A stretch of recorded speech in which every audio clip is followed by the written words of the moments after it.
Querían cruzarlo. Querían vigilarlo. Querían hacer lo suyo.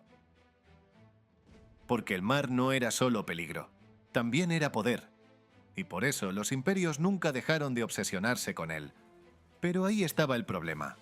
Puedes conquistar una ciudad, puedes fortificar un puerto, incluso puedes ocupar una isla, pero ¿cómo conquistas de verdad un espacio que no tiene murallas, que cambia con el viento y que se extiende durante miles de kilómetros entre una costa y otra? Ese fue el gran límite de todos los imperios marítimos. Cuanto más crecían, más dependían de algo que no podían cerrar por completo. Y en esa grieta apareció una figura incómoda: corsarios. Capitanes privados. Hombres armados al servicio directo o indirecto de coronas e imperios. Marinos que no siempre luchaban con uniforme, pero sí por intereses muy concretos. Porque cuando no puedes dominar del todo el mar, a veces no intentas ordenarlo. A veces aprendes a usar su caos. Pongamos como ejemplo a Henry Avery, no como un pirata aislado, sino como la prueba de hasta qué punto una ruta mal entendida podía convertirse en una crisis imperial. En 1695, su ataque en el Índico no solo robó un botín inmenso, demostró algo peor: que incluso los imperios más ricos seguían dependiendo de un territorio que nadie había logrado conquistar del todo. Y esa es la verdadera pregunta. Si las coronas podían dominar puertos, costas y colonias, ¿por qué seguían sin controlar realmente el mar? El gran error es pensar que el mar funciona como la tierra. No funciona así. En tierra, un imperio puede avanzar, ocupar, trazar fronteras y fijar presencia. Puede construir fortalezas, puede poner guarniciones, puede obligar a obedecer. En el mar, todo eso se vuelve mucho más frágil, porque entre un puerto y otro no hay una carretera que puedas cerrar para siempre. Hay espacio abierto, hay corrientes, hay tormentas, hay distancia, y cuanto más grande era el imperio, más grande era también el problema. Porque cada nueva colonia, cada nueva ruta comercial y cada nuevo puerto protegido abría al mismo tiempo una brecha mayor.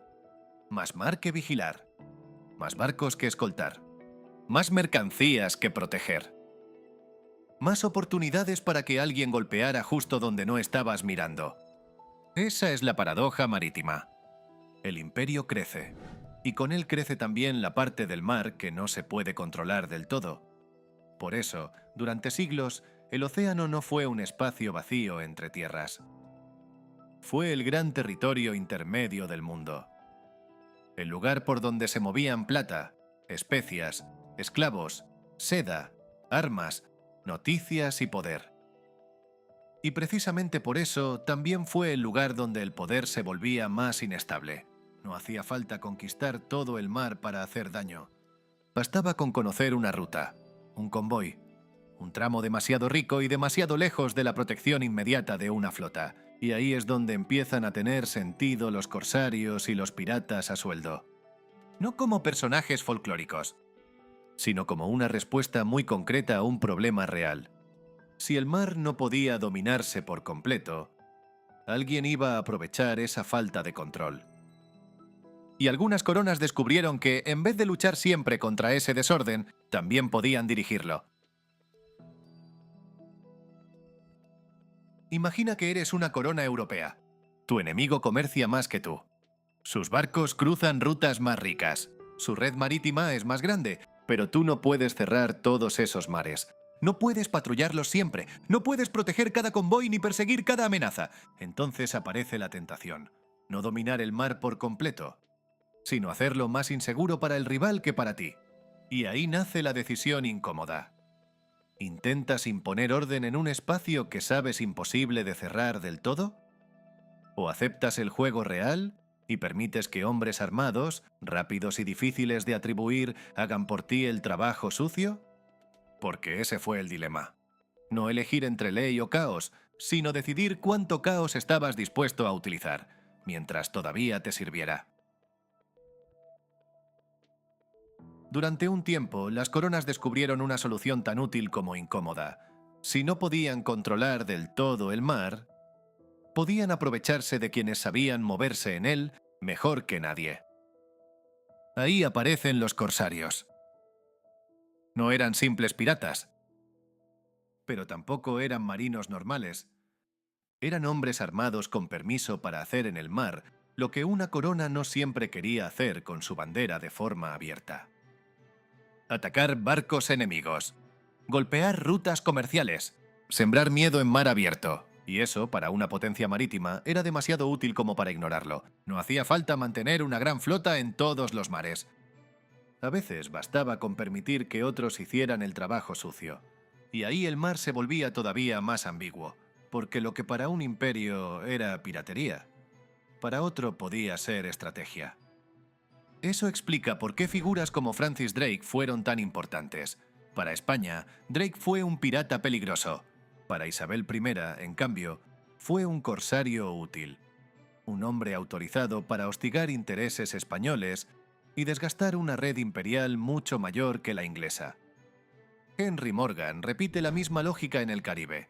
Hoy su nombre suele sonar a piratería pura. Pero buena parte de su carrera tuvo otro sentido. Fue un privado inglés asentado en Jamaica, útil para golpear a España en una región donde el mar estaba lleno de rutas valiosas y demasiado abiertas como para controlarlas siempre. Incluso el gobernador de Jamaica llegó a respaldar su uso porque aportaba ingresos y servía a los intereses ingleses en la zona. El mar no era un territorio ordenado donde los imperios imponían la ley de forma limpia. Era una gran escala de grises, coronas que toleraban violencia mientras les convenía. Capitanes que servían a un rey mientras el botín justificaba la lealtad, y rutas comerciales tan largas y tan ricas que siempre quedaban lejos del control inmediato de alguien.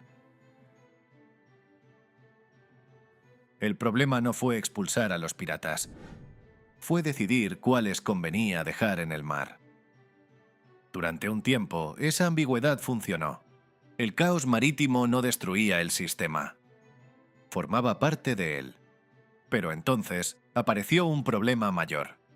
A veces el mar no respetaba ni siquiera los límites de esa ambigüedad.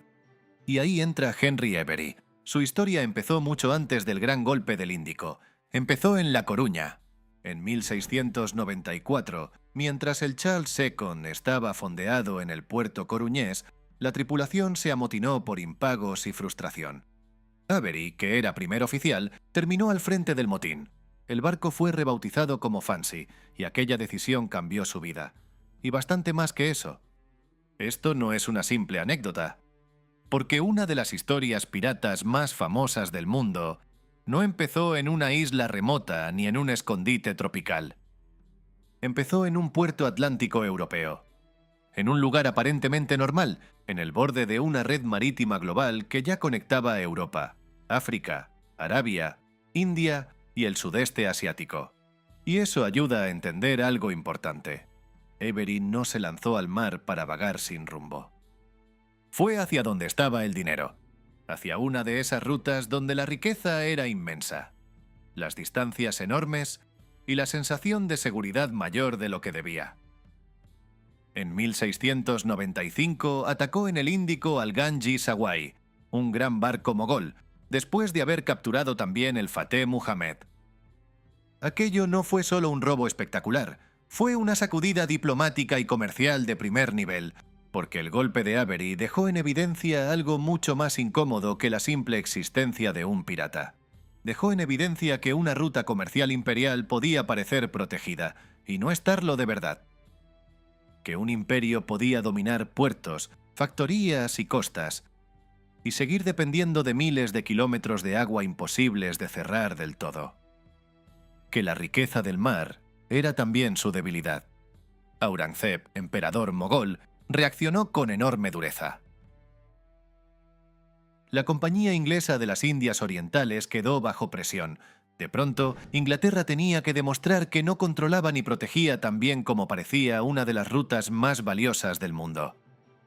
Avery no conquistó una ciudad, no tomó un imperio, no mandó sobre una gran armada, y aún así consiguió alterar relaciones entre potencias, no porque fuera más fuerte que ellas, sino porque entendió y aprovechó algo que los imperios sabían. pero no querían admitir del todo que el mar seguía siendo un territorio demasiado grande, demasiado móvil y demasiado rentable como para pertenecerle por completo a nadie. Y entonces apareció el dilema de verdad: si una sola nave podía abrir una crisis tan grande. ¿Dónde estaba realmente el poder? ¿En los puertos, en las banderas y en las flotas? ¿O en esa enorme extensión de agua que todos cruzaban, pero que nadie conseguía cerrar del todo? Por eso el mar fue tan distinto de la tierra. En tierra, un imperio podía ocupar, fortificar y fijar presencia de forma visible. En el mar, el dominio era mucho más frágil.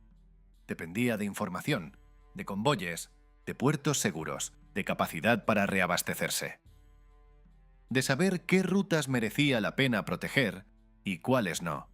Y sobre todo, dependía del tiempo. Porque una flota que llega tarde no controla nada, solo reacciona. Eso explica por qué el poder marítimo nunca consistió únicamente en tener más barcos. Consistió en saber dónde importaban de verdad, en proteger, en intimidar rivales o en sostener la apariencia de que una ruta estaba bajo control. Porque muchas veces el control total no existía. Existía una mezcla de presencia, amenaza, cálculo y tolerancia. Y eso hace que la figura del pirata no sea un accidente decorativo del océano, sino una revelación. Los piratas importan históricamente porque mostraban el límite real del poder. Mostraban que había riquezas flotando fuera del alcance inmediato del Estado. Mostraban que una ruta rentable no era sinónimo de ruta segura. Y mostraban que incluso el imperio más ambicioso seguía dependiendo de un territorio que nunca terminaba de cerrarse. Por eso el mar fue parte clave en la historia global. Porque allí el poder nunca fue del todo estable. Y cuando parecía estable, a veces era precisamente cuando estaba más cerca de romperse. Entonces, ¿por qué el mar fue el territorio que ningún imperio logró conquistar del todo? Porque su poder allí siempre fue más frágil de lo que parecía. Henry Avery no solo atacó una ruta, atacó una ilusión. La idea de que un imperio, por rico y extenso que fuera, podía convertir el océano en un espacio obediente. Por eso su golpe importó tanto. No solo por el botín, sino porque dejó al descubierto algo mucho más incómodo: que el mar seguía siendo demasiado grande, demasiado abierto y demasiado imprevisible como para pertenecerle del todo a alguien. Y quizá lo más curioso de Henry Avery sea esto: después de protagonizar uno de los golpes piratas más famosos de la historia, desapareció. Sin captura segura, sin gran juicio, sin un final claro. Tal vez por eso resulta tan irónico que uno de los pocos lugares donde hoy puede atraparse su memoria esté en A Coruña, entre la Casa Museo María Pita y el Castillo de San Antón, dos espacios perfectos para asomarse a la historia marítima y defensiva de la ciudad. Y si quieres seguir tirando de este hilo, hay 3 recomendaciones que encajan muy bien con el tema. El libro Un pirata contra el capital, de Steven Johnson, porque convierte el caso de Henry Avery en una forma muy poderosa de entender cómo un solo golpe en el mar podía alterar rutas comerciales, intereses imperiales y el nacimiento de un mundo cada vez más conectado. La serie Black Sails, que aunque juega con la ficción, retrata muy bien esa zona gris donde piratería, comercio y poder oceánico se mezclaban constantemente. Y el documental The Real History of Pirates, útil para entender hasta qué punto la frontera entre pirata, corsario y herramienta política fue mucho más borrosa de lo que solemos imaginar. Al final, el mar no fue solo el espacio por donde circulaban mercancías, flotas o imperios. Fue un territorio que todos necesitaban, pero que nadie consiguió domesticar por completo. Ahí se rompieron rutas, ahí se vieron los límites reales del poder. Y por eso historias como las de Henry Avery importan tanto, no solo por el botín, ni por la leyenda, sino porque demuestran que, durante siglos, el mar siguió siendo un espacio donde incluso los imperios más ambiciosos dependían de un control incompleto, frágil y siempre discutido. Porque el océano podía conectar el mundo, pero también recordarle al mundo que entre una costa y otra seguía existiendo un territorio difícil de gobernar. Y esos peligros no solo existían en un lugar, formaban parte de rutas enteras,